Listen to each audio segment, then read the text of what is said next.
I am Jennifer Harrington from the Alzheimer's Association. I'm a community educator, so I give these presentations around throughout Roseville and Sacramento areas.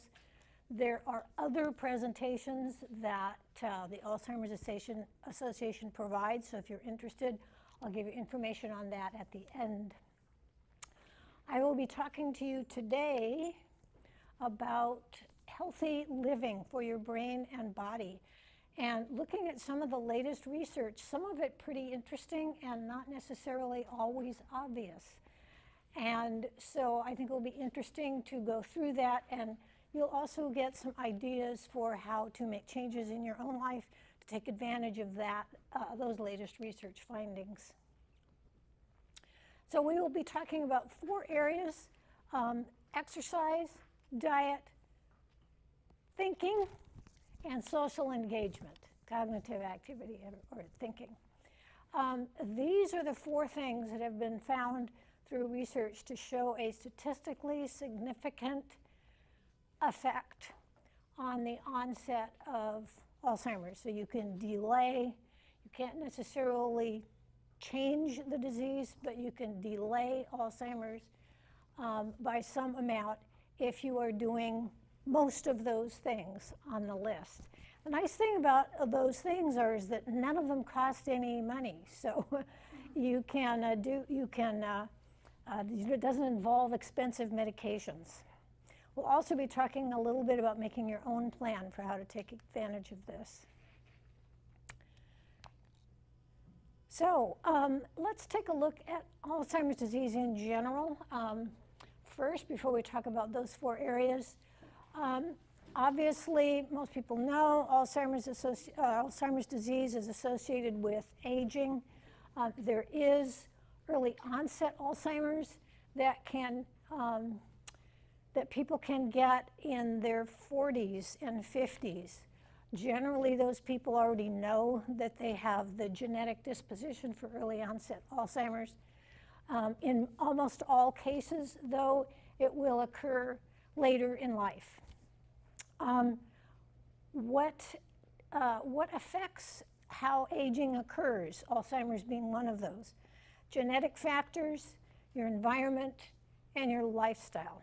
Today I'll mostly be talking about the lifestyle, but we're going to talk about a few other things first, just as an introduction. So let's talk about the brain. Obviously, the brain is the control center of the body. There are 100 billion nerve cells in this little brain, and signals traveling around those nerve cells. It is so complex, it's taking us a long time to complete the research that we need to find out exactly what happens with the disease and how to stop it. So we don't have the answers to those questions, but we do know there's 100 billion of those nerve cells, so it has something to do with those. Alzheimer's disease damages portion of the brain, and so one of the things to be aware of is that 25% of the blood that's flowing around in your body is going to your brain. So by keeping your body healthy, that keeps your brain healthy. And it has been shown through research that there are relationships between heart health and brain health. And that makes sense when you think about that your brain needs blood and oxygen. And so as you keep that flowing through your brain will be healthier.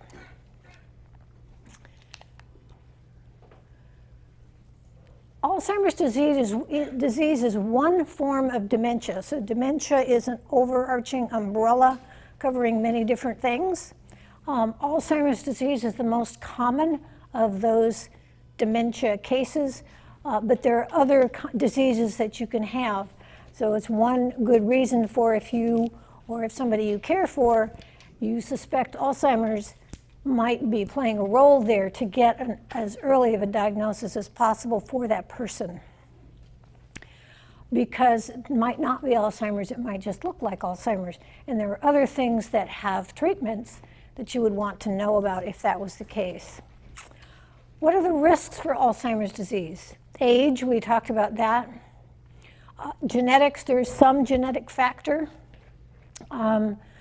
Women tend to get Alzheimer's more than men. Is it because women tend to live longer? That's probably part of it, but it's not all of it. So we don't account for that difference entirely by just the length of the life of a person. But we don't know exactly which genetics causes Alzheimer's or can affect it.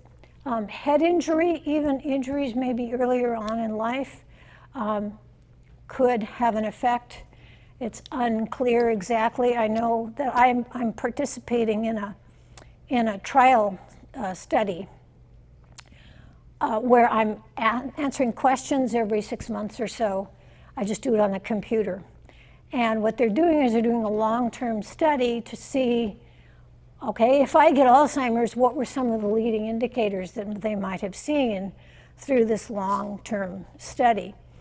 And one of the things they asked me in that is, did you have a head injury at any time in your life?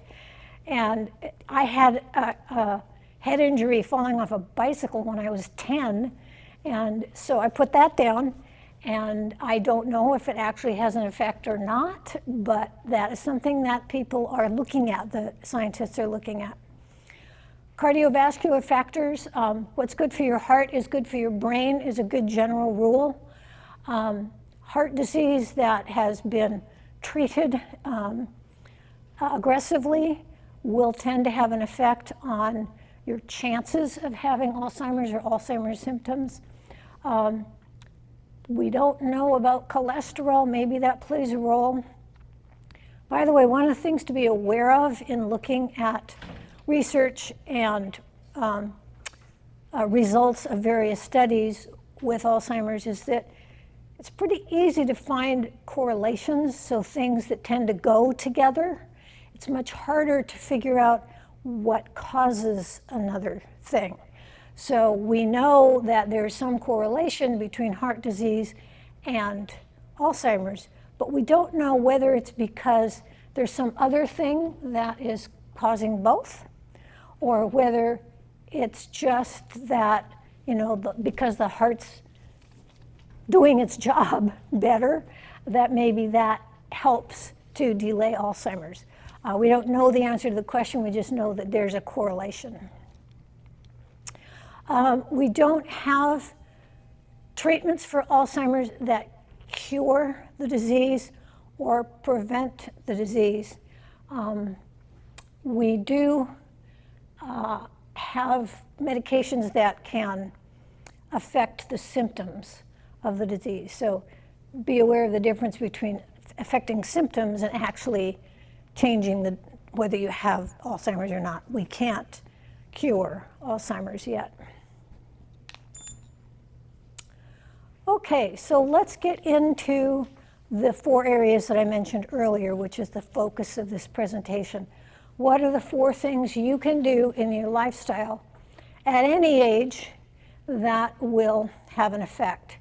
And one of the things that I found interesting as a generality here is that you don't have to do huge amounts of these to have some effect. You just, whatever you can do will help. The other interesting thing, and it's kind of new in the research, that doing just one of those 4 things doesn't have a huge effect. But doing 3 or 4 of those things in conjunctions together will start to have an effect on the risk of Alzheimer's. So we're going to start with what? Physical health, yes. So we talked about the relationship of the heart and the brain. Cardiovascular activity is related. So exercise is also related to your heart. So what's good for your heart is good for your brain. So exercising is good for your heart. 150 minutes a week is kind of the minimum suggested, but it doesn't have to be running or lifting weights. Moderate exercise has almost the same impact as really, really vigorous exercise. The important thing is that you're moving. In fact, when one of the studies I was reading about, they looked at people who simply did arm exercises, and that had an effect that was measurable. And so don't be discouraged if you can't or don't like to exercise really vigorously, but if you're willing to take, I found that getting a dog really helps me stay exercised, because she reminds me if I'm not taking her out for her walk that day. And also I go on longer walks because she's having such a good time on the walk. So whatever you can figure out that works for you. The important is that it's regular. So you don't want to do all 150 minutes in one day. You spread it out. It's about 25 minutes a day. So let's give some examples. This is something that I emphasize. Maybe if I only had one thing to tell you, this would be it. Make sure you do something you like to do. So if you really hate jogging, it probably won't work to make yourself get up really early in the morning and go out jogging, just because you see other people who do that. If you hate doing that, it's going to be really hard to keep it up. But maybe you like walking, or maybe you like square dancing, or I used to square dance when I was in high school. It's really fun. Or just walking to the store instead of driving if you live close by. If you find that you like doing things with other people more than by yourself, then exercise with other people. So I really suggest that you pay attention first to what you like to do, rather than trying to figure out a plan that involves kind of going by the book and doing things that other people tell you to do. You're the one who gets to decide what you like to do. Also, start out small.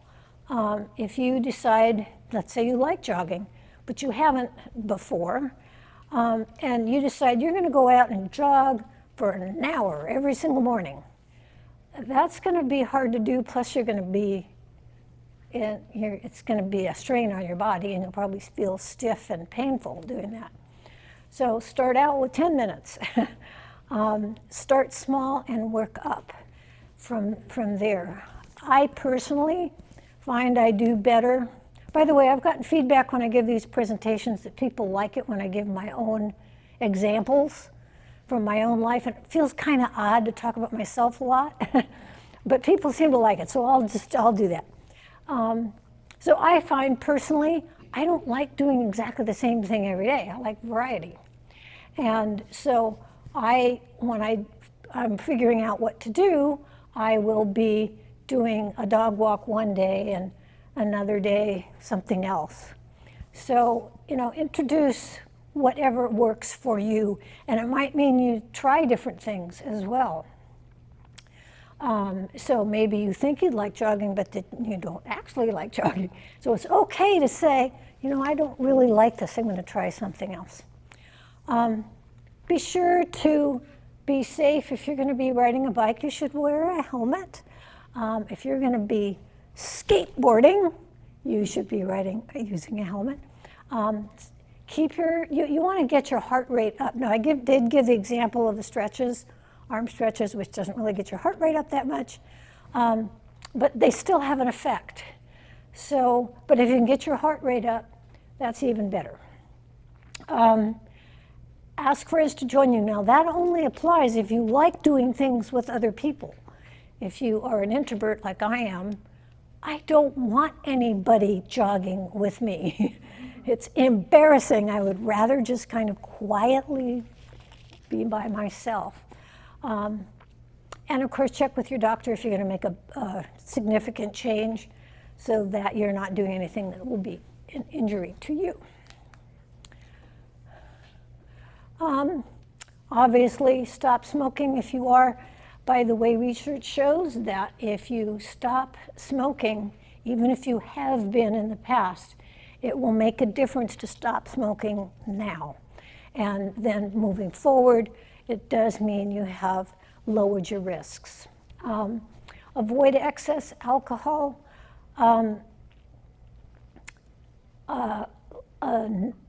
Excess alcohol is described as 14 or more drinks per week for men and 7 or more drinks per week for women. We're smaller, so we can't absorb as much alcohol. And so, you know, I like to have a glass of wine at night. I just don't have 20 of them. And that way, I can still have my glass, the quality of life of being able to have a glass of wine at night. Managing stress. Different things work for, I mentioned my dog. My dog really does, petting a dog will lower your, as long as you like dogs, will tend to lower your blood pressure. And remember, what's good for your heart's good for your brain. And so I keep my dog nearby. I have a nice golden retriever, and I keep her nearby me, and she does keep me less stressed. And I do tend to get stressed pretty easily. That's just me. So I have to focus on that and make sure that that doesn't happen.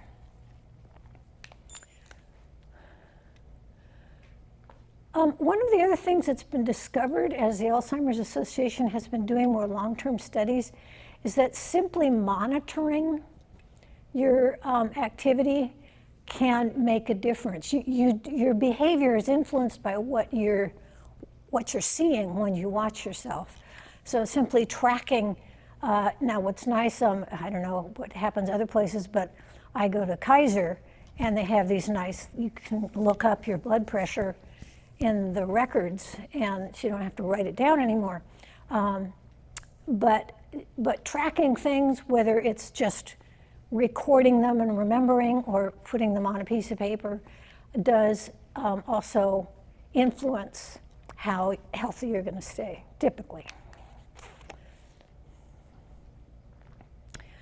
Okay, before we do diet and nutrition, I will suggest, now you have in front of you, if you're on Zoom and don't have the workbook, sometimes they send it to you. If you don't have it, it's okay. Just get out a pencil or type it into your phone. What I'd like you to do is, if you have the workbook in front of you, it's on page 4, but you don't have to do it in the workbook. What I'd like you to do is think about the exercise in your life and how you might increase that. And there's a little table to fill out. You don't have to fill out the whole thing, but I would like you to fill out 2 things from that table. I promise I'm not going to make you tell me or anybody what you wrote down. This is just for yourself. So put down what you like to do that involves activity, and then put down what you plan to do or plan to do more of that involves activity, and give yourself a goal. And I think it says a 1-week goal or a 1-month goal. I forgot what it says on there. But give yourself a goal and a time frame. Okay, I'm going to walk my dog 3 times a week for the next 3 weeks. Maybe that would be it for me. But whatever it is for you, just take a few minutes, write it down. And I will ask if anybody wants to share, you can share. Also, while you're doing that, you can ask questions anytime that you'd like to during this presentation. If you're on Zoom, type your question into the chat program, and we'll see it there and give you a chance to ask that question. You can interrupt me during the presentation, or you can wait till the end. I'll give you some time at the end for questions.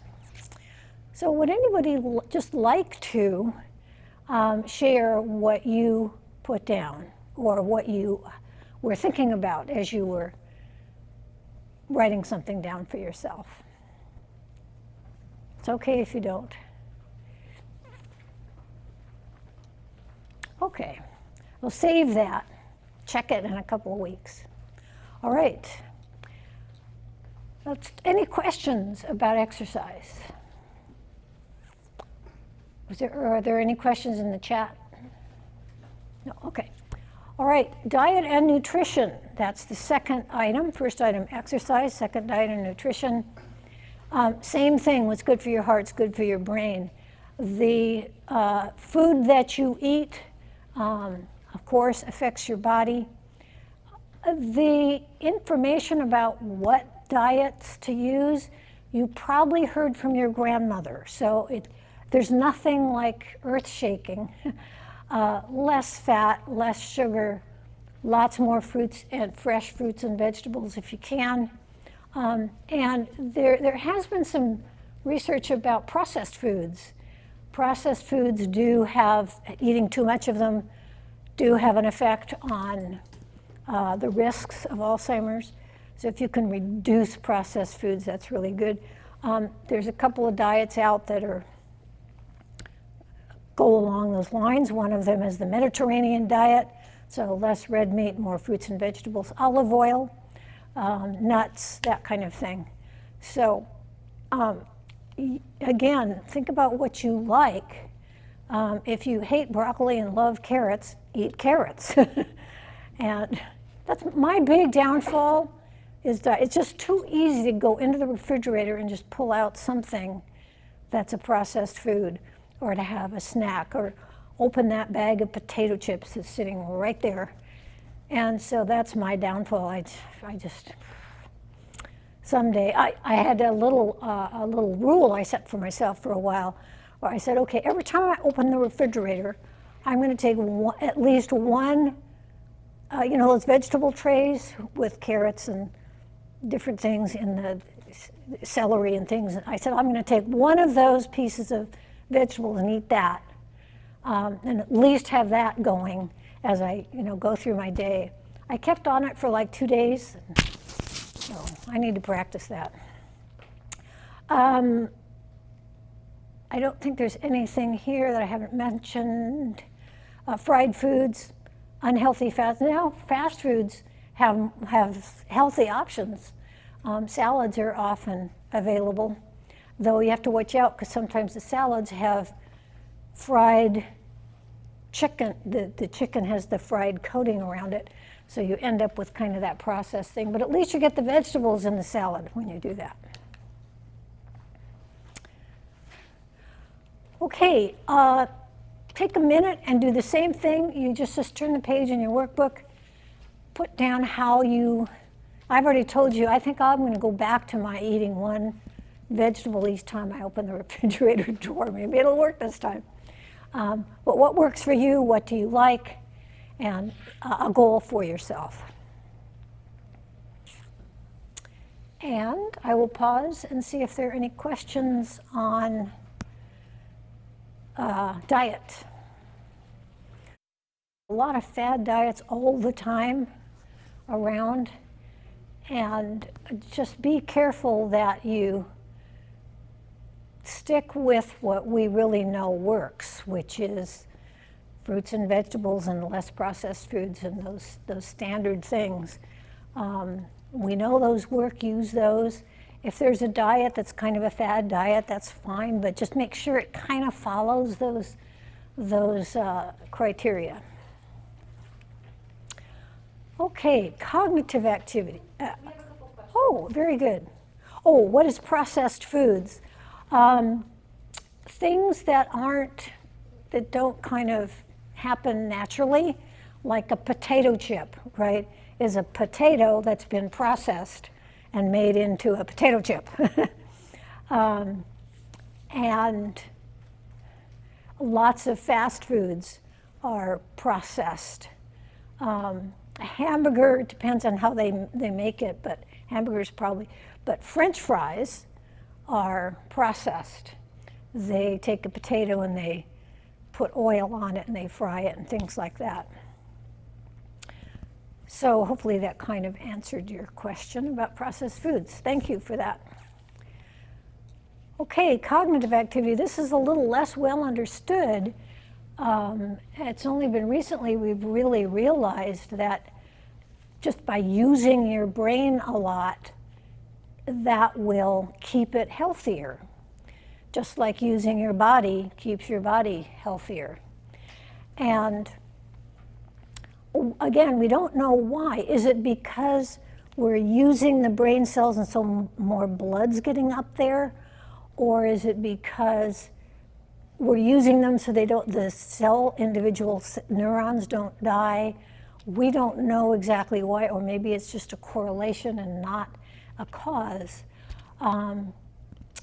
For example, formal education tends to have more of an effect than you might think. Even if you had that for people who had the formal education when they were younger, there's still a recognizable statistical difference in the likelihood of getting Alzheimer's. So there's something going on. It may be that just the kind of people who tend to go get formal education are also the kind of people who take better care of themselves. We don't know. Or maybe there's changes in the brain that occur that are relatively permanent. I had an experience, I don't know whether I should I'll tell the story. I had written a master's thesis years ago when I went to school, and I lost it. And I realized a few years ago that I'd lost this master's thesis, and I thought, well, okay, I still have the degree, who cares? And then I started realizing I kind of would like to have that. So I found out that the college that I went to had a copy. And so my husband drove me up to Chico the other day so I could go in their library and get a copy of my thesis and photocopy it. And I brought it home and read it, and I'm going, wow, I don't really understand what I'm reading, even though I was the one who wrote it. And it actually was quite encouraging to read that and realize, I had really been working my brain during that time, and it made me feel like, well, I have a brain that actually works. Maybe I could still do that kind of thing and continue to do cognitive activities that keep me. So one of the things that I have, since I retired, that I started to do, because it's scary retiring. If you haven't gone through that, suddenly you wake up in the morning, you don't have that purpose that you used to have. And so I was worried. And so what I did was I went and found the most complicated computer game that I could find. It's really complicated. And I sat down and I really paid attention to that game. And I got so involved in it, I still play that same game several hours a day, and it just keeps my brain. And it's the kind of game where you spend time talking to people with the internet voice connection. So it has a social element and it has a cognitive element. Plus it's just interesting, and it keeps me interested in getting up in the morning and doing what I like to do. But if you don't like computer games, don't go play a computer game. Find something that you like to do. So let's look at some examples. Simply reading books and articles, particularly those that challenge you, to think about, what did they mean by that? Doing puzzles. My mom, who had Alzheimer's disease, she somehow had an intuitive understanding that working her brain would help her. And so she would sit and do crossword puzzles with her friends most days. And that, I think, helped her live longer, that she would do those crossword puzzles. You can also learn new skills. There's no rule that you can't start something new. And it doesn't have to be writing a big fancy master's thesis. It could be whatever's playing the piano, different skills that maybe you kind of wished you had done. There's no reason not to learn a new thing now. So, I keep losing my balance. So let's pause now and think of, it's a little bit of a harder one because it's hard to tell you exactly what. They also make these programs where they have games that are supposed to exercise your brain. I don't know that they exercise your brain any more than doing lots of other things, but if you like doing those kinds of things, you could even do something like that. So think about, turn the page again, think about what you could do, and as far as the exercising your brain part, and set a couple of goals for yourself. All right, are there any questions, chat questions on cognitive? Okay. Social engagement. This one is really important, and it's really easy to miss. So if you're in the early stages of Alzheimer's and you're suddenly not able to remember people's names or information about people or information about shared experiences, it's going to be embarrassing. So what do you do when you're embarrassed? You avoid the situation. And so there's a tendency for people in the early stages of Alzheimer's to withdraw from social activities just because they're embarrassing. So if you're a caregiver or have a friend that you think might have Alzheimer's or something like that, if you can keep them engaged in social activities, that really helps. And it's a matter of what they like to do. Sometimes it's just that it's harder to get there. So, for example, I attend a church that tends to have an older population at that church. And so a lot of times people just stop coming, and we don't necessarily know that they did, but if we call them up and ask, maybe they just don't have a ride to church. And so we started a program where people would just drive people over to church. And so that's for them a social activity. If some people like to play bridge or board games or take walks with people, I know coming out of the COVID, all the COVID, just living at home for years and hardly ever walking out my door, when I realized that, okay, we're kind of going back to normal a little bit, I started realizing I had this whole list of people that I used to kind of routinely talk to. And I had to be very intentional about, okay, who should I call and invite over to dinner? And so we invited a couple over a couple days ago, and it was like my husband and I looked at each other and went, wow, that was actually fun, wasn't it? We'd kind of forgotten. So it does take intention and making sure that, okay, keep track of who you enjoy being with and spend time with people. And if you're helping somebody else, here's another story. I found often that I mentioned before I'm an introvert. So I tend to not really want to go to a social event just because I have to be friendly and social and think of stuff to say. So I'll be reluctant about attending an event. In almost all cases, as I'm driving home, I think, I actually had fun at that. Why was it that I didn't want to go?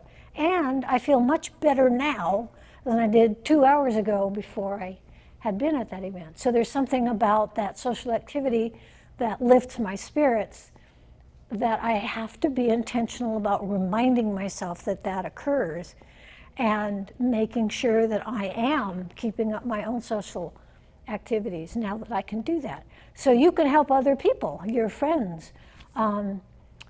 Invite them someplace, and when they say, no, I don't really want to go, you can say, okay, look, we'll just go for 10 minutes, or we'll just go a short way, or is there something else you'd rather do? Some way to encourage them to be involved in social activities. So,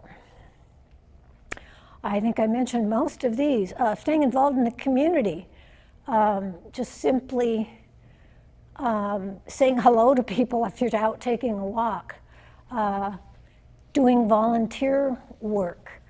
There's a tremendous amount of need for that. Here's another example. I remember a couple of years ago when COVID had first really hit people hard. I was involved in a trunk or treat Halloween activity, which I really didn't want to do. I felt as discouraged as everybody. But I put on my Mary Poppins costume and we decorated the car. And I remember, I will never forget, watching parents come by the car with their kids, kind of looking at me and saying, thank you. Because they had been stuck at home with their kids all that time. And their kids needed recreation. And they needed something to do with their family. And it was kind of the first time they had done that in a while. So it was not only healing for the people who were collecting candy from my car, but for me as well, to be thanked for it and to realize, hey, this is something that has purpose and meaning.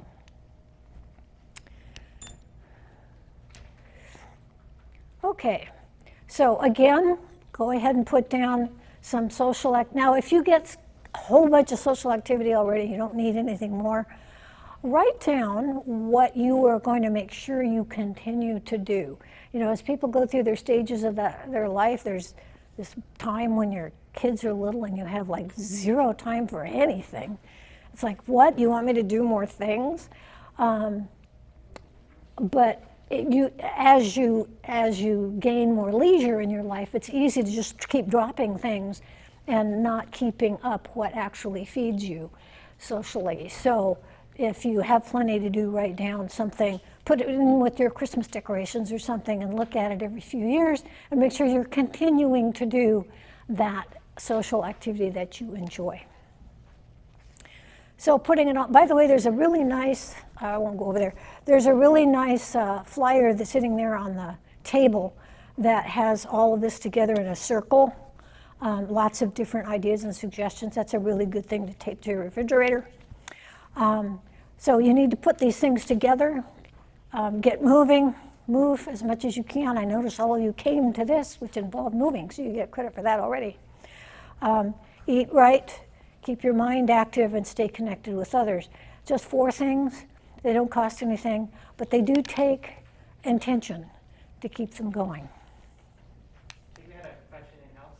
Yes. Did somebody have a question? Oh, there you go. Sorry, I didn't see you behind I me. was just curious. Have they correlated whether people that are more introverted tend to get Alzheimer's or vice versa? That's a really interesting question. I don't know the answer to it. I've been keeping up on various studies, and I haven't seen that one done, but I know what the Alzheimer's Association is doing is trying to encourage and fund clinical studies that look at lots of different things, not just the standard stuff. Does peanut oil make a difference? Or aluminum pans? There have been various things that people have thought had an effect on Alzheimer's that don't really. But maybe there are some things that we haven't even looked at, and I think that's a great idea. Because a friend of mine, her husband was recently diagnosed. He has a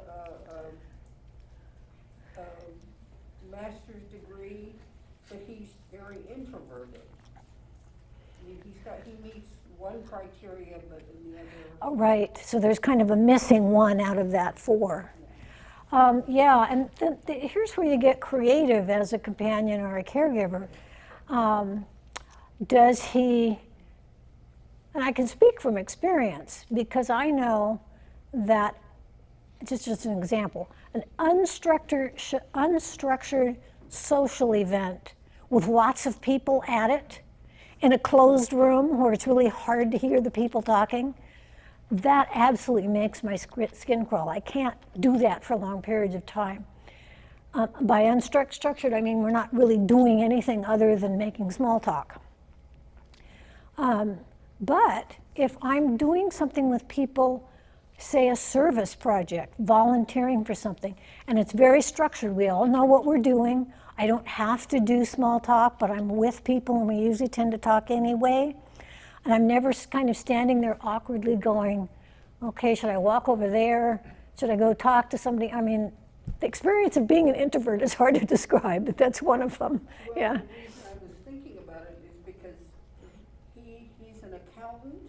Yeah. He spends a lot of his time alone, and he doesn't mind because he's more introverted. Mm-hmm. Do people in those kinds of occupations get Yeah. members more? Yeah, I don't know that there's been a study that's looked at that.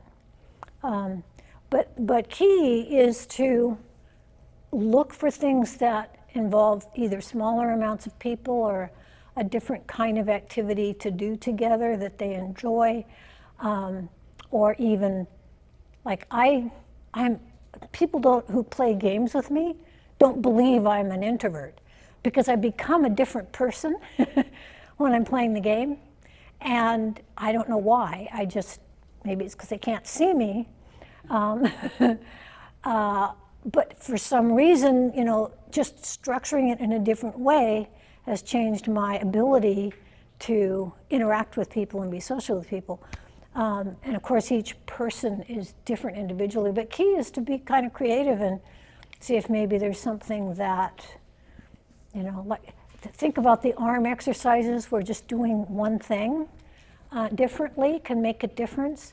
Maybe it's just one small thing he does each week. And hopefully that's a start to more, but even that by itself can make a difference. That was a really good question. I'm going to ask the Alzheimer's Association if they can fund a research study like that. Any other questions? Okay. I think I have more. There we go. Okay, just to review, and hopefully you incorporated some of these in the things you wrote down for yourself. Begin today with whatever it is you might change in one of those areas. You don't have to do something in all 4 areas, by the way. There's probably one, like I have one that's like the one I do not very well at, so maybe pick that one. Start small, but be sure you're building from there. And be sure to do what you enjoy. There's lots of ways of accomplishing those 4 things. Why not pick one that you like more than something else? And get in the habit of making healthy choices. And again, have fun.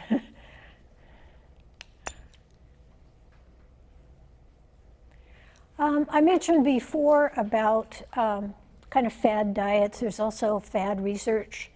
There's a tremendous amount out there of theories that I had one person just go on and on about coconut oil to me, and there isn't a lot of research on it, so I don't know, but you can get kind of drawn into some enthusiastic plan that somebody has for what they think is going to help.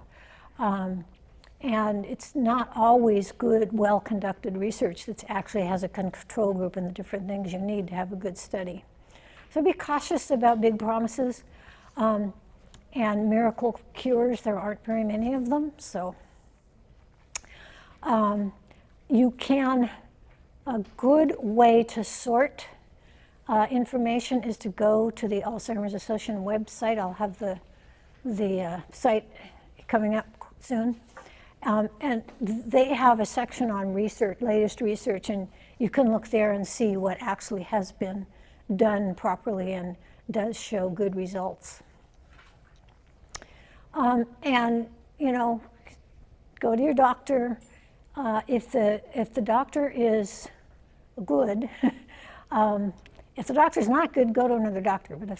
But if you suspect Alzheimer's, then the doctor will do a series of tests. There's not one test they can do that says, yes, no, you have Alzheimer's, but there's a series of tests, neurological tests, history, asking questions, and different things like that. They can also run tests that rule things out. And even brain scans they can do too. So get with a professional that you trust, get information, and make sure that, that you're sticking with the reliable research that's done properly. Okay, so I've mentioned a couple times contacting the Alzheimer's Association. There is a helpline that's there. There are cards sitting on that back table. You can grab one if you want to later and stick it in your pocket. And I used to carry one around with me until I stopped carrying a purse. I got tired of that purse hanging around with me all the time. But I used to carry an Alzheimer's card so I could hand it to somebody if they if we got into a conversation and they wanted to contact them. ALZ.org is the website, and there's a couple things on there that are really pretty handy. One of them is the Community Resource Finder. You can find lots of different resources that you might need if you or person you're caring for may have Alzheimer's. Finding doctors who will do good diagnosis, finding attorneys who will help do the right, like doing a trust or whatever might be needed. Power of attorney for healthcare is important for that person to have, so that who they designate that they want to make decisions for them is written down. You can find support groups. They also have online support groups. And you just type in your zip code and what you're looking for. I had an experience, my dad's second wife had Alzheimer's, and he asked me one time, you know, what do? I can't take her to a dentist because she won't go into the dentist's office. And I said, well, you can probably find a dentist that'll go to your house. And I just went to the Alzheimer's webpage, Alzheimer's Association webpage, and found dentists that go to people's houses. And I gave my dad that. My dad thought I was this magical person that had some special connections, that I was able to find this specialized dentist. And honestly, all I did was look on the webpage. So that's pretty handy to be able to do that. Also the latest research. And also if you want to volunteer, there are various volunteer activities as well. I forget whether this is the last slide or not. Is there another slide? No, this is it. This is the last slide. Okay, and I want to talk a little bit too about volunteer things you can do. They do have a group. For one thing, you can sign up to participate in clinical studies. And even if you don't have Alzheimer's or don't think you're going to have Alzheimer's, they're looking for people who don't have it and for people who do, or for people who might have it later. And a lot of times, like what I'm participating in is just doing something online, answering a few questions so they can do the longitudinal studies. They also have groups that will go to the Capitol, and it's nice that we don't live far from the California Capitol, because we can go over there and talk to, you do it with a group, so you don't have to do this by yourself, in case you're an introvert. But you go in a group and talk to the various representatives and ask for certain, like a funding of research, or certain laws that will benefit people with Alzheimer's. For example, one of the laws was they have the, for kids who are lost, they were broadcasting information about the kids that were lost out to the community so people could help and find them. And they added also if a person with Alzheimer's gets lost, and being able to also put that out into the community so people could be help looking for lost Alzheimer's people. That's how they found Casey Kasem. Yeah, there you go. Yeah, yeah. And I just found I became more patriotic when I started doing advocacy, just by talking to people and realizing anybody can go over to the Capitol building and sit in on their meetings if they want to, and find out what's going on and voice your thoughts. So we would go into committee meetings sometimes and get onto the microphone to make a plea for a particular thing we wanted to have happen. So that's pretty interesting activity. There are other things. They have a walk, Alzheimer's walk, around the Capitol building in Sacramento. It usually occurs in October, so it's not too far away. So if you're interested in that, that's pretty fun. So we have our Ohana Walk here at ACC. Really? Oh, September 17th. I think Yeah. maybe you guys have heard about it. that's cool. We have a picnic here after. Oh, that is really cool. What's the name of it again? Ohana Walk. Ohana. What does Ohana mean? Ohana means family in Ah. Hawaiian. Yeah. That's really cool. Yeah. Yeah, all right. The Ohana Walk. All right, are there any other questions? Okay, I think I'm done. I'm going to stick around in case you have questions at the end.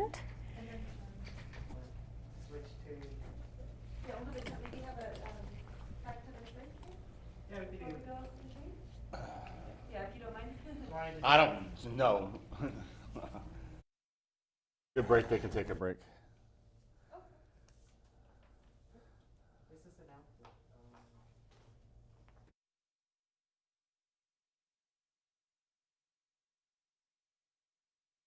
Oh, okay, you have a mic already. Perfect. Okay, then you are all set.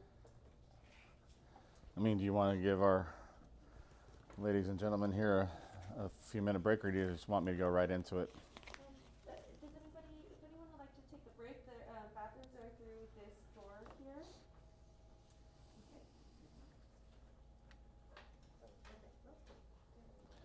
Ah, nobody's getting up. Nobody's walking out. And it's the DMV. Imagine that. Anyway.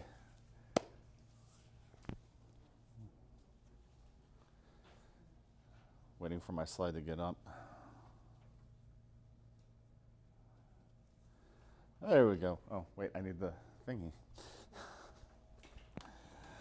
Okay.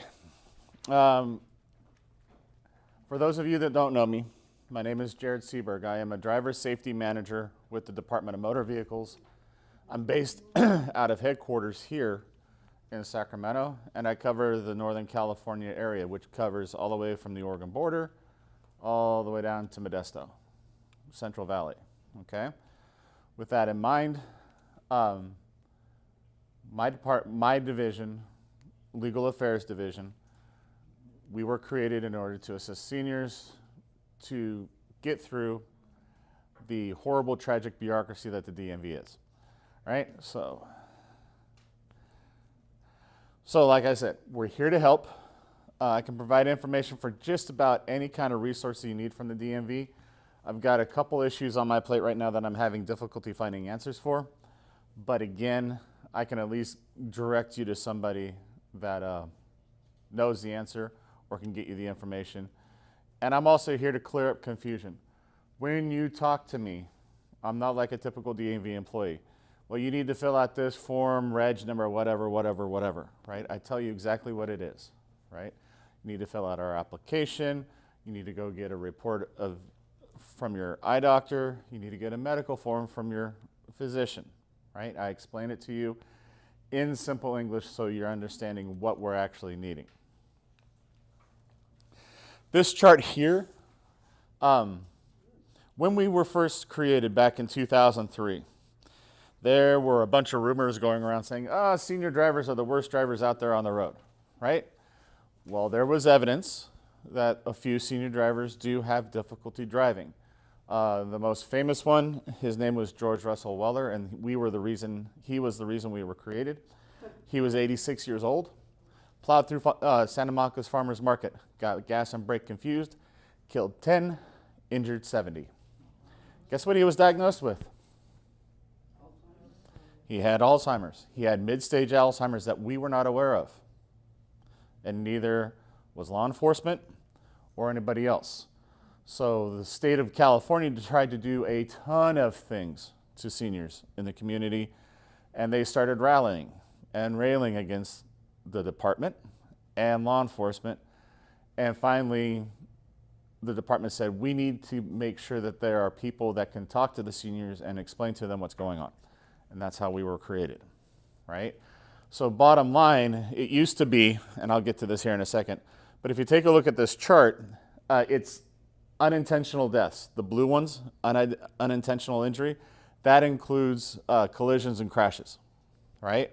So if you watch everybody from the age of 1 to 44, number one cause of death, right? When you hit my age, I'm 50, so 45 to 54, drops down to number 3. Next age category, same thing. When you hit 65 plus, what does it drop down to? Number 7. It's no longer the leading cause of death for those at that age. The misrepresentation is also continued in the media, right? Roughly in California, this is just an average, but it still holds true. There are roughly 500,000 collisions in the state of California each year. that cause roughly, well, with inflation now, it causes roughly $10 billion in damage, right? Out of those 500,000 collisions, both regular, simple exchange of information, serious injury, and fatality, 5% of those are created or caused by a person over the age of 65. Where the numbers get skewed is because when a person that's 65 and older gets injured, it's much easier to injure that person, right? So 26% of the serious injuries and fatalities in the state of California are senior related. So that's the number that you typically see on the news report. 26% of all serious injury and fatalities are seniors without any pretext, right?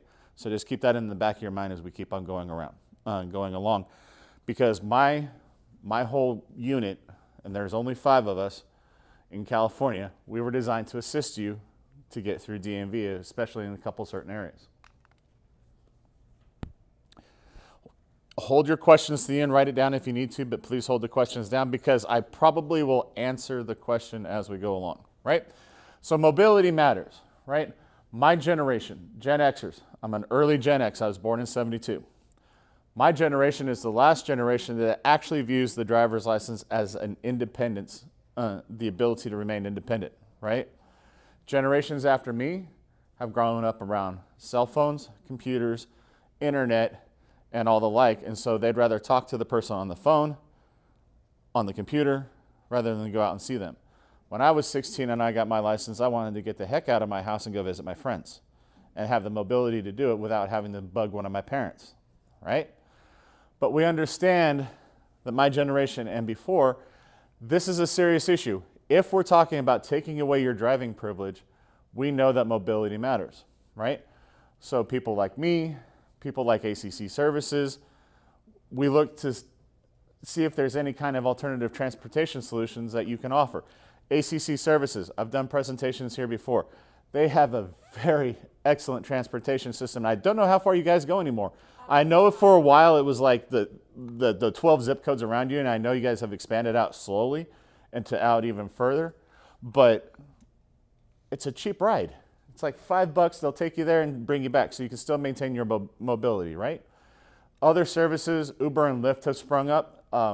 If you are computer savvy and know how to use a smartphone,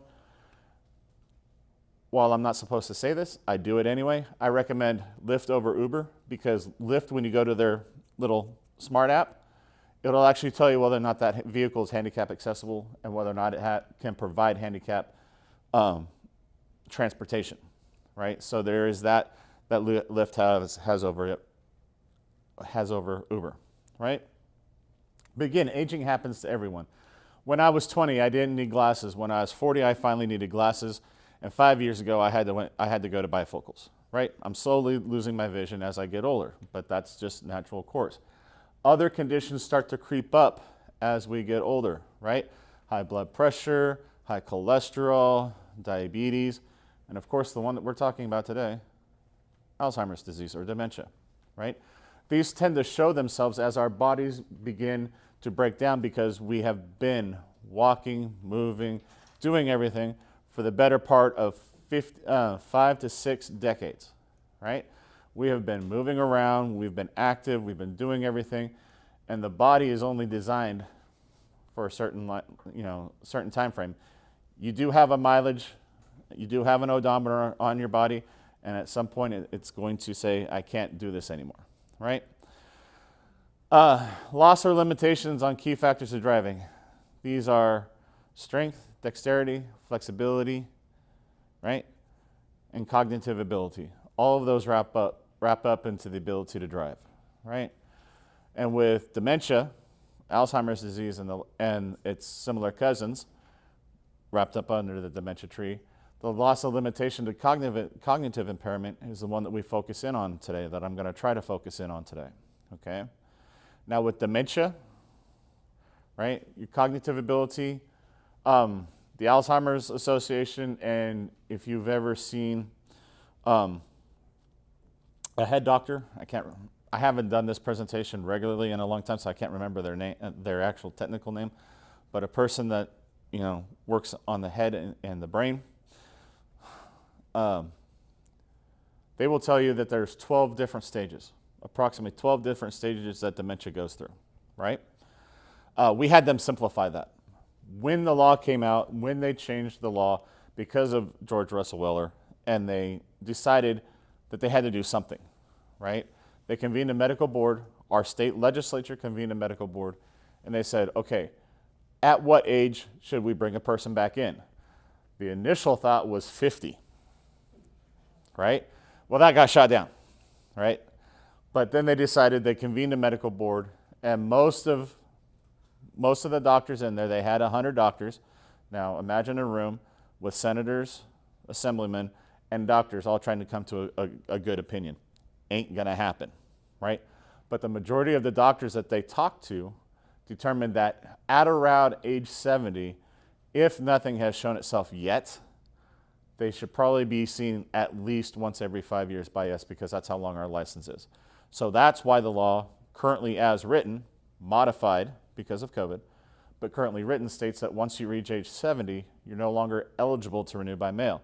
You have to come in and you have to comply, right? And you have to comply with us having you taking a vision test and a written test at a minimum. If when you walk in they discover something else, or if you declare something else, such as you've had a condition within the past 3 years that could cause your ability to operate a motor vehicle safely, we will send you for further testing, and that's where I get into. Can I see my slide again for the last comment, please? Yes. We are focused on having seniors keep their licenses if possible, regardless of what you think of us, okay? We are focused on letting you keep your license for as long as possible. My unit, driver safety, part of legal affairs division, we are post-licensing control, right? So regardless of what a doctor, eye doctor, vision specialist, or even your grandkids tell you, we are the ultimate determining factor, because we are the ones that control a person's license once they've been issued. We make the determination on whether or not that person can operate a motor vehicle or not, right? And we go through a certain process, and I think that's the next slide. Well, no. Individual choices to consider, right? As we age, reduce driving. Who here likes driving in school zones anymore? Who here likes driving in school zones anymore? Especially when kids are in school. Does anybody like driving there? How about malls around Christmas time? Anybody like going to Arden Fair or anywhere else around Christmas time? Exactly. We have this wealth of knowledge up here as we age, and we're like, you know what? I really don't want to drive that area. I think I'll take an alternate route, right? Plan driving around lower volume times. Who here likes driving I-5 at any point? Right? As I was coming in today, while I work in headquarters in Midtown, right, I live in Yuba City. I came in, traffic south was fine. Traffic going north was blocked at the 50 interchange because there had been a collision, right? And you could see the line of traffic going all the way back to Elk Grove. It was literally backed up all the way to Elk Grove, right? So, you know, we know as we age, yeah, I probably don't want to take the freeway, you know, around this time, especially around 4 o'clock in the afternoon or maybe 7:30 in the morning. I just don't want to drive that anymore because I don't want to deal with the people. People younger than me that like to try to do 100 miles an hour down I-5 and cause collisions, right? Have a discussion with your family and friends about this. Typically we ask, and most people say that this should occur around age 50, right? Because at age 50, things are going to start showing up. Things are going to start happening. My body is definitely different at 50 than it was at 30, right? So you need to start having that conversation to have that family, those family members and friends ready that if the need to give up the privilege it happens, it happens and transitions smoothly, right? Attend approved driving courses. There's only a few here in Northern California. AARP, which ACC sponsors, when they come out here, they do the course out here at ACC. It's the Mature Driver Improvement Program. CHP has also started back up their Age Well Drive Smart program. I've gone to 1, 2, 3, 4 of those here recently because I do a little 5-10 minute speech at those about senior drivers. That's a good course too, but not guaranteed to reduce your insurance rates. The only one in Northern California that's guaranteed to reduce your insurance rates is the AARP course. The initial course, if you've never gone through it before, is 8 hours. The refresher every 2 to 3 years is 4 hours, right? Okay, what's our role? Once we find out about something, we have to investigate a potential unsafe driver. And I stress the potential, right? We're not saying that when we're investigating you, you're immediately an unsafe driver and we are looking to take you off the road, right?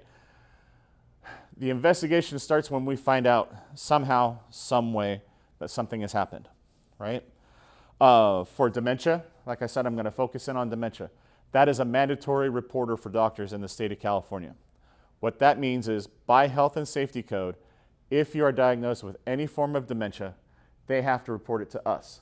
The way they typically do that is when you're diagnosed with any kind of disease, it goes to your local health jurisdiction, right? Then your local health jurisdiction will eventually report to CDC and to the U.S. Department of Health. And that's how all these statistics about any kind of various disease that you can think of are created, right? So when the local health jurisdiction gets a report of a person being diagnosed with dementia, they send a copy of that report to us.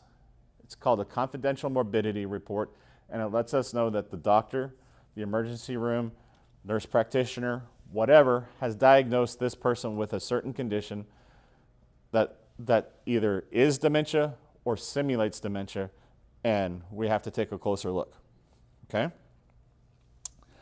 Once we get that, we're going to send you a medical form. It's your standard medical form on the first page. Do you have this? Do you have this? Do you have this? Do you have this? Do you have this? Please sign your life away so we can talk about this later on, right? The last 4 pages are for your doctor to fill out for us. Now, remember when I said the neurologist, I finally remembered the name of them, the neurologist and Alzheimer's Association will tell you there's about 12 degrees of any form of dementia, especially Alzheimer's. We had them take those 12 degrees and had them break them down to 3. Our diagnosis is very simple: mild, moderate, severe, right? And the only time we can allow you to keep a license is if you are still in the mild beginning stages of Alzheimer's or any other form of dementia. Once you reach moderate or severe, we will pull your license. And the likelihood of it coming back, because unfortunately there is no cure for many of the forms of dementia. There are 2 out there that can cure themselves. One is vitamin deficiency, and the other one is alcoholism related, because the brain can actually repair itself from those 2. But those are the only 2. Anything else, Alzheimer's, frontal temporal lobe, Lewy body syndrome, end-stage Parkinson's, you name it. The major ones, there is no cure, and at some point we're going to have to tell you no. Okay? But the investigation will continue as long as it's mild. We are currently not doing in-person contacts, still because of COVID protocols. However, you will get a phone call from us, or we'll have you call in, and we're going to ask you a bunch of questions. Because first we have this doctor's report, right? Now, doctors are great. They give us a bunch of information. Who here knows how to read doctor's handwriting? Right? Nobody, right? My parents swore I should have become a doctor because my handwriting is lousy. Thank God the computer came around when it did, because I can actually type out stuff legible, right? But still, so now we have to decipher the doctor's handwriting, and they're giving us a general overall diagnosis, right?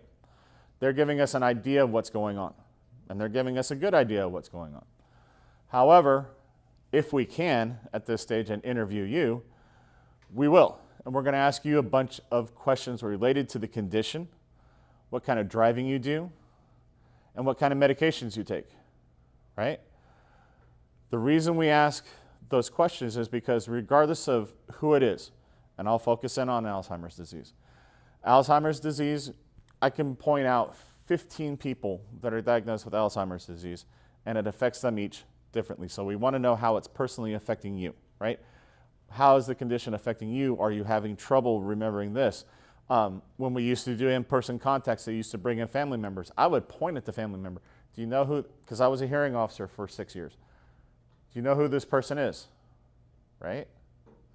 And ask them questions like that, trying to gauge to see where they're at as far as competence and retaining of knowledge, right? From there, if we can move forward from there, we are going to ask you to take a written test and a drive test. Oh, back up here a second. Medications. we're going to ask you about medications because, and you can go to the library still exists, sorry. Library, you can go to the library, check out a drug handbook. You can go to any bookstore, check out a drug handbook, or you can go online and you can type in any drug, right? Any drug manufactured by humans, i.e. pharmaceutical companies, all have one known side effect, even to the tiniest nth degree. May cause drowsiness, right? Now, if you've been taking the medication for 20 years and you're still getting drowsy on it, it's probably time to have a talk with your doctor because that's probably not the medication right for you. However, we typically don't focus in on medications that you've been taking for 20 plus years because we know your body's already adjusted and should no longer be having serious side effects. However, if you've just recently started taking medication, we are going to ask about the side effects that you're encountering with that particular medication because your body has not had time to properly adjust itself to that medication, or unbeknownst to you and maybe your doctor, there may be a conflict going on if you're having serious side effects with that medication with another one, right? That's why they always say in these commercials, if you're taking X, Y, Z, A, B, C, D, E, F, and G, please notify your doctor because it may not cross well with this new medication we've come up with, right? From there, we will then ask you to take the written test and the drive test. The written test has changed. We have made it harder, unfortunately, not easier. The way we've made it harder is that we have increased the amount of questions that we ask. It used to be 18 on a renewal. It's now 25 questions on a renewal. These questions, I've read some of them. We have broken it down to the basic components. You really have to be careful how you're reading this. We've broken it down to the basic components, and it's still at a 6th grade reading level. So if you're highly educated, and I'm calling highly educated high school or above, you may have a tendency to overanalyze our questions, okay? Because we've written it in the most simplistic version we can to allow anybody, even those that have difficulty reading, an opportunity to pass our written test, okay? So the questions now are up to 25 on a renewal, which is what we ask you to take when you're put in front of us for an investigation. You're allowed to miss 5, okay? Once that's done, we're going to ask you to take a drive test, okay? And I think I have slides on the drive test here in a second, okay? But once we're done with the investigation, we also place restrictions on you, and we can suspend or revoke. And I'll get a little bit deeper into that here in a second. Yep. So how do we find out? I mentioned doctors, right? Law enforcement has a tool as well. Law enforcement, if you're involved in a collision or you do something silly on the road and they start asking you questions, they can send you to us as opposed to giving you the ticket, right? Requests by family and friends. And for even those of you on Zoom, please don't go referring your family members after I show you this. This form right here, okay, this form right here, it's called a request for driver reexamination, right? This form can be found on our website. I bring it with me everywhere I go, even though it pains to me to see people grabbing it because I know I'm going to be talking to their loved ones the next day, right? This form allows anybody in the state of California to refer another driver to us for us to conduct a reexamination. Bottom line, it's a check the box system.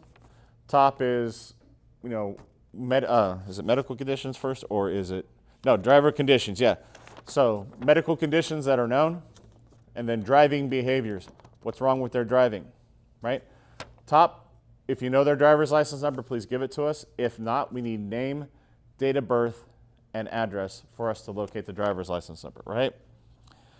Down here, you do have to sign it. We cannot accept this anonymous, okay? So we want to know the relationship, and right underneath that, there's a box that says, if you want us to keep this confidential, please mark this box. With that box being marked, the person getting referred to us will never know this got filled out. We lied to them. Well, how did you find out about me? My standard answer is, we get 1,000 pieces of mail each day at this particular driver safety office, and we get a lot of referrals from a lot of different sources. How you got referred to us, I don't know, but you're here now and we need to have a serious discussion, right?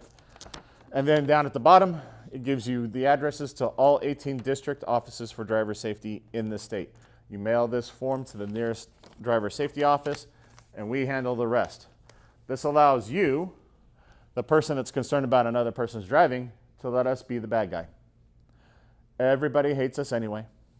Everybody hates the DMV, so let them hate us, not you, the family member or friend. Okay? Other ways doctors let us know about you is very simple. All it has to be is on the hospital's letterhead or whoever they work for's letterhead. And it has to say, I am Dr. Z for patient Y. They have condition X. Can you please reevaluate their ability to operate a motor vehicle? That's all it takes for us to start an investigation. Okay? Other ways the courts can order, it's basically if the courts order you under a conservatorship, and when they do this, they basically say you no longer have the ability to take care of yourself. When they do that, we get notified and we have to investigate, because if they're telling you you no longer are capable of taking care of yourself, we have to make a determination on whether you can still operate a motor vehicle safely. Okay. Wow. Oh, so I will have to go back to the other one and talk about the drive test here in a minute. So I'll stop here for a second and talk about the drive test. Okay. So we've talked about getting the medical filled out, going through the interview, taking the written test. Final step that we do is, when we do an investigation, especially for Alzheimer's, is we're going to ask you to take a drive test. This drive test is not the one that you took when you were 16. People always ask me, well, I'm worried about parallel parking. DMV has not tested parallel parking since I was born.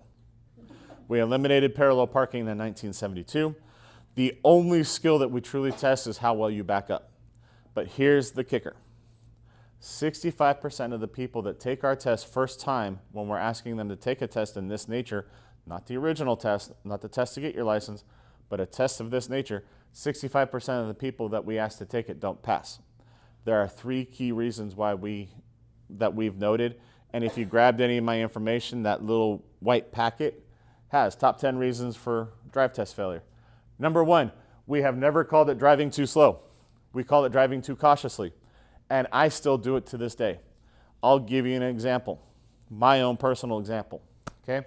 I've lived in my neighborhood roughly now for 21 years. I have seen a lot of children grow up, move out, come back in, and have their own children, okay? My neighborhood has a lot of kids. When I come home at night, when either I'm driving home from here, or if I'm driving home on the one day that I have to come in from Sacramento, or if I'm driving anywhere and I'm coming back into my neighborhood, I do not drive 25 miles per hour. I drive slower. The reason being is I know there are a lot of kids in the neighborhood. There are a lot of animals in the neighborhood, okay? So I don't want to be driving at the speed limit. I drive slower because that gives me greater reaction time in order to react to any potential hazard that may cross my path, okay? So what does this mean when you come to test for us? Okay, well, first, you're going to have a lady or a gentleman carrying a clipboard and a pen that doesn't want to talk to you, and they're going to get into your car. Okay, so nerves number 1. We've asked you to take a written test. Nerves build up again. We've asked you to go see your doctor, and nobody likes seeing their doctor. So nerves are really ratcheted up. And now we're asking you to take a drive test with an unfamiliar person that doesn't want to talk to you, except in a couple situations, and Alzheimer's is one of them, where they're going to ask you a couple questions along the way just to test your ability to multitask, right? But still, so your anxiety is through the roof. What happens is habits show themselves on this drive test because of that. Good habits, poor habits, really bad habits, okay? What I talked about, it's an excellent habit for anybody to have, and anybody that's been driving for more than 15 years probably has the same habit, because we have this wealth of knowledge up here, but we haven't been tested on a regular basis to understand that, yes, while it's a good habit, it's not what the state is looking for, okay? Our examiners grade to the letter of the law. The letter of the law specifically states that if for no other reason, if there's no other reason out there, the posted speed limit is the speed limit and you must be doing it, right? So if you're in a residential area, which we do take you through, we take you through a residential area, and your anxiety kicks in and you start doing exactly what I do, 15 miles an hour in a 25 mile an hour zone, guess what? Test is over with. You just failed. The reason you failed is because you are, whether or not there's traffic behind you, you're it qualifies under the basic speed law. You're driving too slow for the conditions set, right? And you're impeding traffic behind you, okay?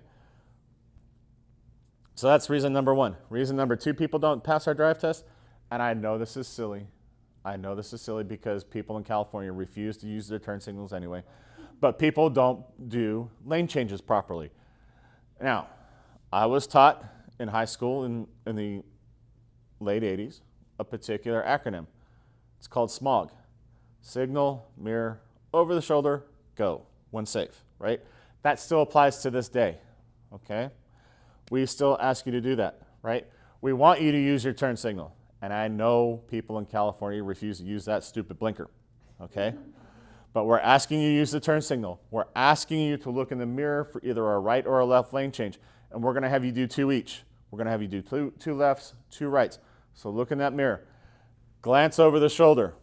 And here's where I do my pitch about modern technological marvels in the car. You can't use them. You cannot use your backup camera, and you cannot rely on your blind spot detectors when you're taking our test. We are not testing the vehicle. We're testing you and your ability to operate a motor vehicle safely. I know there will come a time, hopefully before I'm dead, that automated cars exist. But right now, there is a lot of issues with them. It's not that they aren't quite there. There are just a lot of issues with them, so they're not as coming as fast as people first anticipated, right? But we have all this wonderful technology. We have blind spot detectors. We have backup cameras. We have forward braking assist. We have rear braking assist. We have parallel parking assist now, right? But again, we don't test parallel parking, right? So we're asking you to signal, look in the mirror, look over the correct shoulder, and then go when safe, right? We're still asking you to manually clear your blind spot, okay? People sometimes forget to look over their shoulder, and the reason people fail at that point is because before that examiner's asked you to do that maneuver, you probably didn't notice it. People didn't notice it when I did it, but before I had people do a maneuver when I was an examiner 2 decades ago now, wow. Have I been working for DMV that long? Anyway, a couple decades ago, I would casually look over which way they were changing lanes before I told them to make the maneuver. So I knew it was there already, and I knew what was going to happen if they did something silly, right? Anyway, okay, there are a few other reasons. The other biggest one, and this applies to males only for the most part, we're overconfident, right? We got our license when we were 16. We've been driving 40, 50, 60, 70, 80, yes, 90 years. There are still 450 people over the age of 100 in the state of California that currently have a valid driver's license. How many? Just over 450. When I first started doing this 6 years ago, the number was at 502. But unfortunately, you know, once we reach the age of 100, we're counting our blessings every time we get another birthday, right? And the children and the grandchildren are cringing, hoping that the house doesn't light on fire. But we still currently have 450 in the state of California over the age of 100 that have a valid driver's license, right? So they've been driving for a very long, long time, right? But still, it's just overconfidence because we haven't been stopped. We haven't been involved in a collision in God knows how long, right? So we're overconfident. We're thinking everything that we do, oh, I'm fine, I know how to drive. And then you get with one of our examiners, you know how to drive, you just don't know how to drive to the letter of the law, right? All that knowledge up here and everything has kind of gone by the wayside, and habits have kicked in, and some of them have cost you, okay? Now, this is standard stuff I have to talk about in every presentation. Currently, as I said, the law states that anybody 70 and over have to go in and renew their license and take the written test. Currently, as it states, and we just fixed a major issue with this particular directive from the governor. The governor directed us, so in January, that whole program of renewing by internet or renewing by mail over the age of 70 ended, right? Because COVID numbers were going down, down, down, down, down, down, down, down, down. Well, COVID numbers have started going back up, up, up, up, up a little bit with the new variants, right? So he basically reinstated that and said until the end of December, anybody over the age of 70, regardless, can renew online, right? However, We originally, not me, we as the DMV originally interpreted that as if you came in, you had to take the written test. They finally fixed that yesterday by sending out a memo. So if you renew online or if you go in person to a local DMV office, you will not have to take the test until December 31st or January 1st, 2023. You are exempt from taking the written test until January 1, 2023. Okay? So you can either do it online, make an appointment, go in and renew your license, stuff like that. That fee is wrong. I am sorry. I keep forgetting to update this silly slide, right? The fee is currently $39 for the 2022 calendar year. We typically raise it $1 every year because that's about what it costs every year for us to make it. I don't know what we're going to do next year with inflation because inflation is still hovering right at around 9.5%, right? But right now it's $39 to renew for 5 years. Real ID, for those of you that like to travel, inside the states, inside the United States, not international, for you that like to travel inside the United States, Real ID will be a requirement by May 3rd, 2023. Our application is no longer on paper. We do it strictly online on our website, or if you come into our office, we're going to ask you to go to one of our touchscreen terminals to fill out our application. Okay? Appointments can be made for all local DMV offices. We never truly shut down. There was a period in early 2020 when you couldn't go into us at all. That's because the governor told us, you can't let anybody in. I don't care, right? But since June of 2020, we have been open full-time unless it's a major outbreak, we have closed a couple offices here and there due to COVID, but every office has been open since June of 2020. Okay, so appointments are available at any office. If you have difficulty making the appointment online, or if you have difficulty getting through our 800 number, which I understand completely, there are only 4 telephone service centers in the state of California servicing 42 million people, so I do apologize. But if you have difficulty getting through one of those, my phone number at the end, if you call me, I can actually make you an appointment, right? COVID-19 safety protocols for the most part are still in place. We're not really limiting people coming into the office, but we are asking that if you're not feeling well, don't come to us. We still have sanitation stations. We're still asking for masks if possible, stuff like that. What I said about the renewal online or not having to take the test do not apply to vision, physical, or mental conditions. We may be asking you to renew more frequently, okay? For vision, usually you'll pay for 5 years and we're going to chop that up into 2-year cycles, right? For mental conditions such as Alzheimer's, we're going to chop that up even shorter, right? We're only going to give you a year at a time. You can pay for 5 years, but you're going to be talking to a hearing officer once every 12 months to make that final determination on whether or not you can operate a motor vehicle safely. Where did I put that thing? Ah, there it is, right? Okay. Last slide before you see my information. Oh no, there's one more slide after this. Real ID, why you need it. Well, the federal government says you do. Simple as that. The Patriot Act of 2005, a 10,000-page, very boring document that was passed unanimously both by the House of Representatives and our U.S. Senate and signed into law by President Bush II. Okay, signed into law in 2005.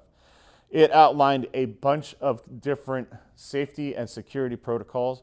One of them included the fact that if a person wanted to be able to use their driver's license to board and cross the TSA security checkpoint when they're flying domestic flights only, you will be required to be verified by some means from the states and be given federal approval. It took them a few years to give us what their guidelines were, but we now have them, and we have been diligently trying to get people that, if they need it, to apply for a federally compliant Real ID version of their driver's license or identification card since 2018. Okay? Real ID is simply this. Okay? It is us re-verifying all of your information. Okay? And it walks right back into what you need to bring. If you have a valid U.S. passport, please bring it. That is the easiest thing we can use to verify name and date of birth. If you do not have it, You will need to get a certified copy of your birth certificate from the county or state you were born in. The one from the hospital does not work. The one from the hospital is a nice certificate. I hung my son's up in his room until he graduated high school. But it did not work for anything else. The counties and the states are the ones that maintain the actual official birth certificate for that state. Okay? If you got married, divorced, were adopted, or you enter into or go through a dissolution of any kind of arrangement, you must bring that documentation in as well. What I'm saying is, and this got me into trouble in Southern California, my first presentation I was doing about Real ID, and I'll explain that here in a minute. If you were born, got married, got divorced, got married again, if you don't have your U.S. passport, valid U.S. passport, we need to see the entire chain of events. We need to see all those documents from birth to current, okay?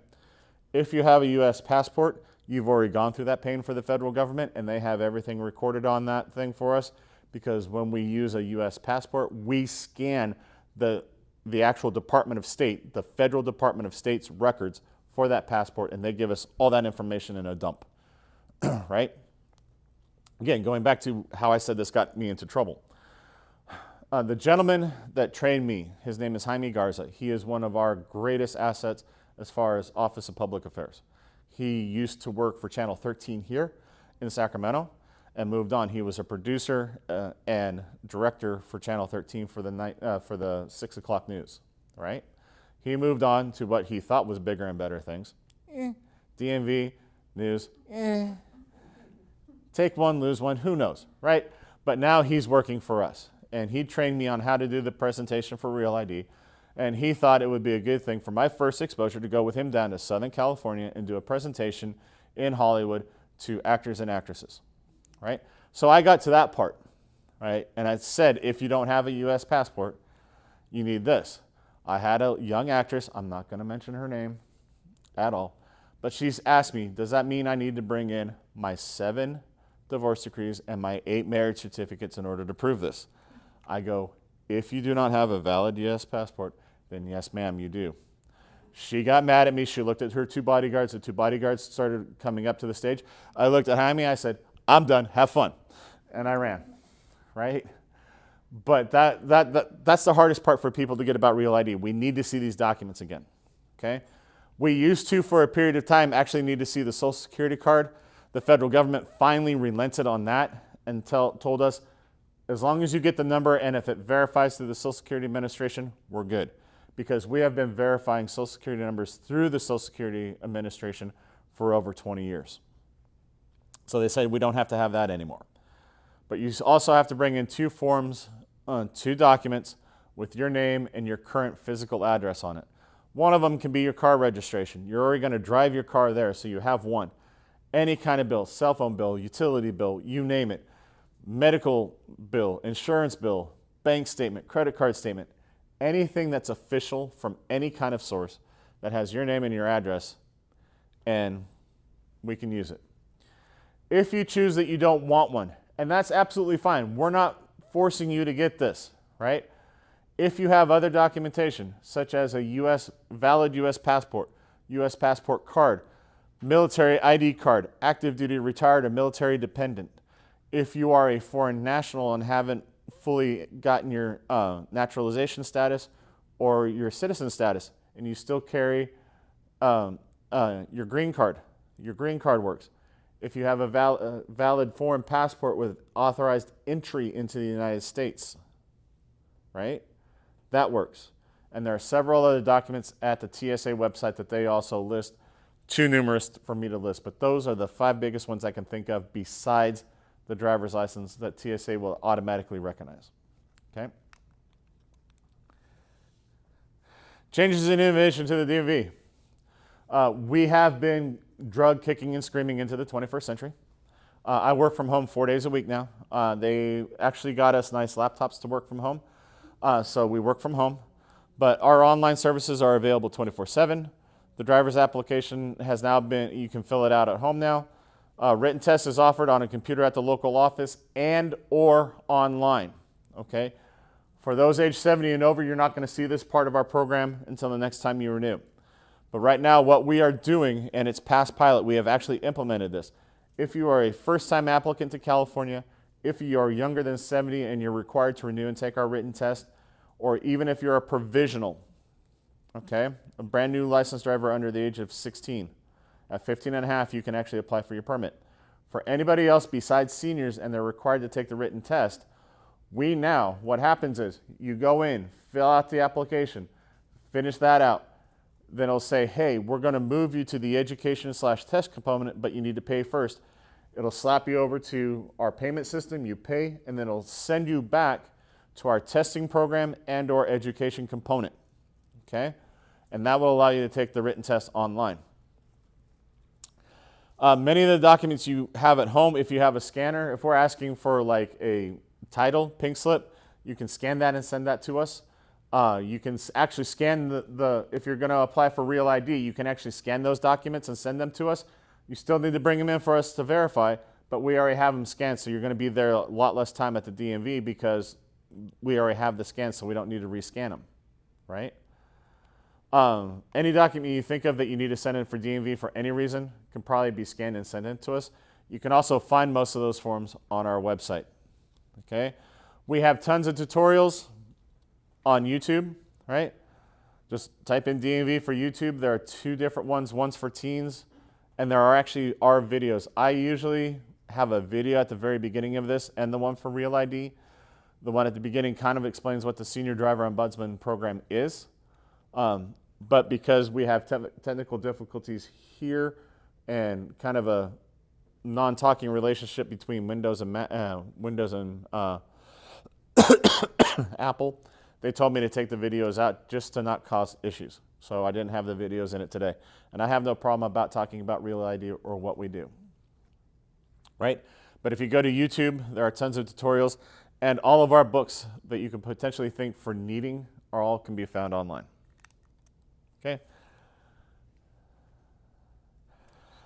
Again, we are here to help. We explain the process in simple English, review any potential issue with an investigation. If you have an issue with the investigation that we did and you don't like the decision that we reached, I cannot change the decision, but I sure as heck can look at it to see if maybe something else can be done, right? Maybe altering it a little bit and allowing to give you a special instruction permit to practice a little bit for the drive test, stuff like that.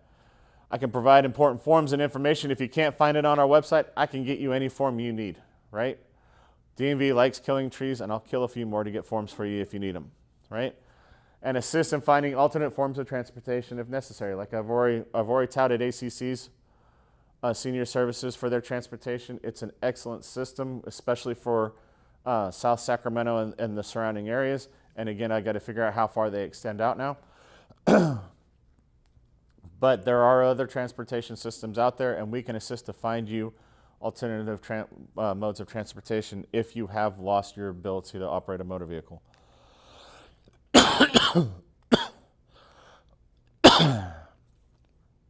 These are a couple. So I mentioned AARP's Mature Driver Improvement Course. That's their website and phone number. The Automobile Association of America, AAA, offers a program called CarFit.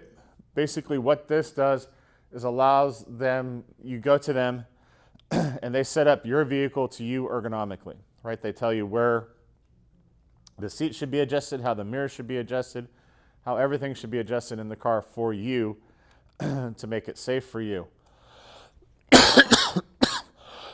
And that is their website and their phone number. Okay, I mentioned CHP earlier, but because CHP has numerous offices across the state, I can't give you one direct line to talk to them about their Age Well Drive Smart program. What you need to do is contact your local CHP office and ask for their public information officer. The public information officer is the one that runs these programs, both the Age Well Drive Smart and the Smart Start program for the teenagers. And they can give you a rundown in your local CHP office of what's going on and when or if they're going to offer the course again anytime soon. Some places, I know the B does it occasionally, but sometimes they also do provide information in local news media. You can check the CHP Facebook site, stuff like that, and they might be able to provide information there as well. Last but not least, I believe, disabled person parking placards. How many of you have ever observed a person you think that person's not disabled and they don't deserve to be parking there? Well, DMV is part of the rush to crack down on that. Every time we do a sting, we collect at least 100 placards that have been used incorrectly. Okay? Our last big sting was down in Orange County. We netted 350 people that were using the disabled person parking placard incorrectly. Okay, so the parking placard comes in two colors: red, temporary; blue, permanent. If you've never had a disabled parking placard before, you have to fill out our form and get it signed off by a doctor to verify your disability. Once you get that in, you're now good, because the law is changing next year, so I'm just going to say now you're good for 6 years. Okay? You will continue to get a blue placard in the mail 3 times, and then we're going to ask you to self-certify that you're still disabled, and then you get another 6 years, so another 3 placards. Okay? The red placards are good up to 6 months. Sorry. And if you need another, it requires another doctor's certification. Okay? Improper use of placard. If your placard is misused or abused in any way, shape, or form, and law enforcement determines this, the placard is taken, destroyed, the person using it has a $500 fine to start, and you, as the person holding the placard, have to come back to us and reapply for a new one, as if you've never had one before. In other words, you need to get doctor certification again. That's the penalty in the state of California for abuse or misuse of a placard. Okay? So please, please, please, if you do have a disabled parking placard, do not let family and friends that are not entitled to that use it. Okay? If you are riding with somebody and you are identified and have a valid placard, you can take that with you and you can put it in their car, because you, as the placard holder, are traveling with them. Okay? But don't let, we have a video slash public PSA out there that sometimes people see where the daughter is stealing the mother's placard to use it to get closer to wherever she was going. And we show my old buddy, he was an ombudsman for a while before I became an ombudsman, and he retired 2 years ago. And he is handicapped. He's in a wheelchair, full thing. And they show him trying to go to the same spot, and she was already parked there, and the whole dejected thing. And then we come out there, our investigators come out there and start doing the whole thing about citing her for misuse and abuse of placard. Right? So please don't do it.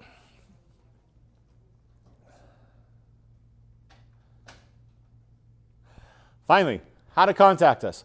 And all of these are active. We finally got replacements for both Southern California and for the Bay Area.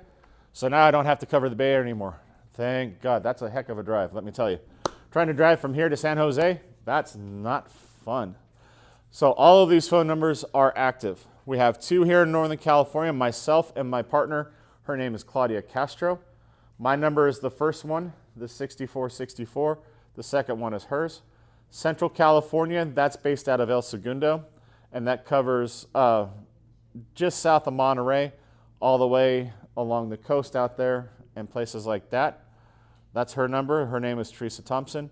The Bay Area is our newest one and youngest one. He's only been with the DMV for 7 years, but he still has a wealth of knowledge. He just got put in that position August 2nd, but he's now active and helping Bay Area seniors out as best as possible. And then Southern California, she got picked up in February. Her name is Erica Chatterpole, and she's doing a great job.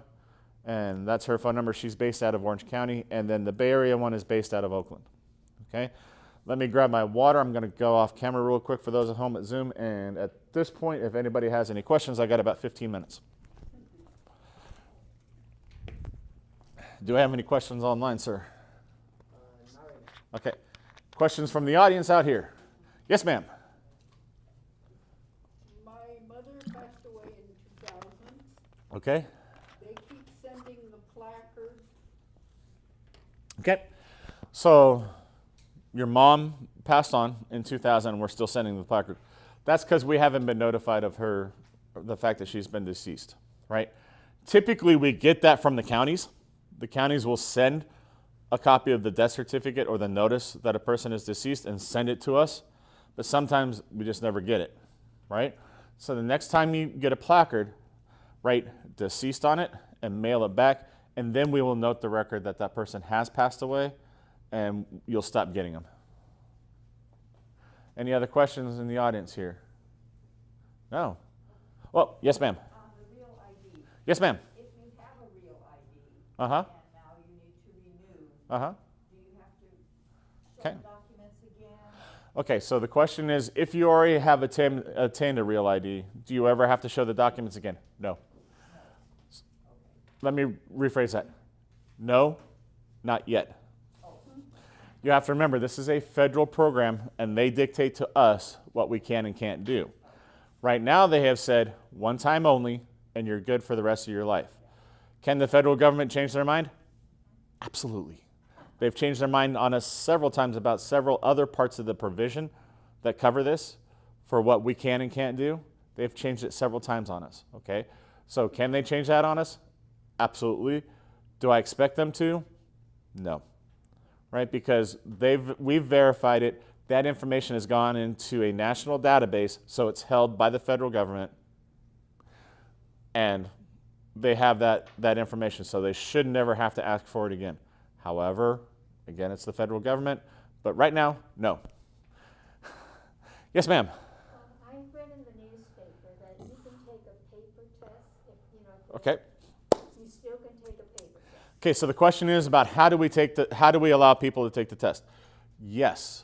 If you're required to take the written test for us, you can still ask for it by paper and do it pen and paper. However, because of volume and amount of testing going on right now, they may ask you to wait for a little bit because they have to find a spot for you to be able to take the test in, right? But yes, if you ask them to do it pen and paper, they should allow you to do that. Now, are we going to encourage you to do it through the automated testing process? Yes, we're going to encourage you to do it, but we can't force you to do it. And if they try to force you to do it, call me and I get to talk to the office manager. Because if they try to force you to do it, they're violating 2 vehicle codes that both have the words shall in them, and means we don't have discretion on this. We have to do this. Okay? Any other questions in the audience? Yes, ma'am. One other question. Yes. If you have a renewal next year, Uh-huh. 2023, do you hear from DMV at all before your renewal or Okay, so the question is, do to make your appointment? I'm going to paraphrase your question and let me know if I'm getting it right. So your question is, from this point forward, are you going to get a notice from us about the renewal for your driver's license? Yes, unless you specifically sign up for our program to reduce paper, which basically says we'll send you a text when we're ready to have you do it, or an email when you're ready to do it. If you don't do any of those, we will still send the notice out about 2 months ahead of time, right? The notice for the renewal goes out anywhere from 8 to 10 weeks before your license is due to renew. If you've changed addresses, please verify that you've changed your address with us, because if you haven't, we will not be able to get it to you. The United States Postal Service, under contract and by law and agreement with the federal government, cannot forward our mail. We have stressed this to the federal government and to the United States Postal Service. If you forward it, that is a security breach, and that's a potential information thing. So if they do not live there, send it back to us, we destroy it, right? So so your mail cannot be forwarded, okay? Do we go online to change our address then? Yes. So the question is, do you go online to change the address? Yes, ma'am. If you need to change your address, you can do it one of 2 different ways. Well, 3, right? There's still a paper form out there that most offices, local offices have. You can fill that out, drop it off in their express box. They change it when they're not. Basically, it's like busy work while we're waiting for customers to show up at our window. I used to do it all the time. They would hand me a stack of change of addresses, and while I'm waiting for the next customer to arrive at my window, I'd do 6 or 7 right then and there, right? You can fill that out and wait in line. Not suggested, right? Or you can do it online. Once you do it online, it's fine. The advantages to the first two, there's usually a brown card attached to it that allows you to put your driver's license and your new address with it and keep it with your driver's license. If you do it online, we're not going to send you anything new. Just put a piece of paper with your new address with it and keep it with your driver's license. That's it. Okay? And yet, yes, ma'am. Okay, to get the reminder, if you don't want it through the mail, you want an email or a text. Do you go online to do that? You can. I know what we're doing right now. So the question is, if you don't want the reminder to come in through the mail, I know what we're doing right now is we're hitting everybody that has a secure account with us, right? That have gone in, created the secure account, which basically means you've provided us an email and a password for us to allow you to access our database so you can actually do the renewal. I know we have been emailing a lot of those customers that have already created that, saying, hey, help us save paper. Do you want us to just send this notice to you via mail, right? We can't hit everybody because that would take forever because email addresses are, plentiful, right? So we're hitting the people that we know have secure accounts because they have given us our email and they have given us the right to send this email to them to notify them that they can do the change. So once you create a secure account, I actually believe there's part of it in there while you're creating it. Do you want us to just email or text you about changes to your license or registration? And once that happens, you'll get notified via email or text saying, hey, registration's due, or hey, you'll get an email. It's time to renew your driver's license. Here's the form, and go to our website and go ahead and click on and do the renewal. That's as simple as it is right now, as far as I know. I haven't had a chance to play with it.